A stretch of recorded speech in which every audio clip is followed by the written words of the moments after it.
পাড়ার রক্ষাকালীর পুজোয় কী করলাম চলো দেখা যাক। হ্যালো এভরিওয়ান, সবাই কেমন আছে? This is my 4 minute blog. সকালবেলা ঘুম থেকে ওঠার পরই দেখলাম পান্ডা আমার সঙ্গে দেখা করতে চলে এসে, তাই ওর সঙ্গে কিছুক্ষণ গল্প করে এডিট করে নিয়ে ওকে টাটা বলে দেওয়ার পর আমি চলে গেছিলাম স্নান করার জন্য।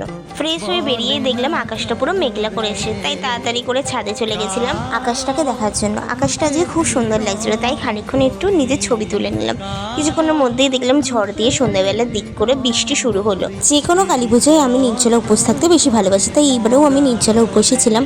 বৃষ্টি দেখতে দেখতে ভালো না লাগাই আমি ঘরে চলে গেছিলাম। জানলায় বসে বসে অপেক্ষা করছিলাম কখন বৃষ্টিটা থামবে আর আমি মন্দিরে যাব।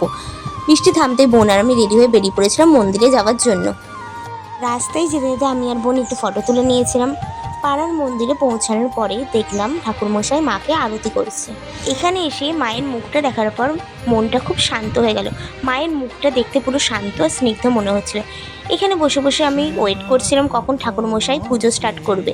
কিছুক্ষণের মধ্যে ঠাকুরমশাই পুজো শুরু করলো, আর আমি এখানে পান্ডার কোলে মাথা রেখে ভাবছিলাম কখন ডন্ডিকাটা আর অঞ্জলি দেওয়া হবে। কিছুক্ষণের মধ্যেই ডন্ডিকাটা শুরু হয়ে গেল, তাই আমি ডন্ডিকাটা দেখতে চলে গেছিলাম।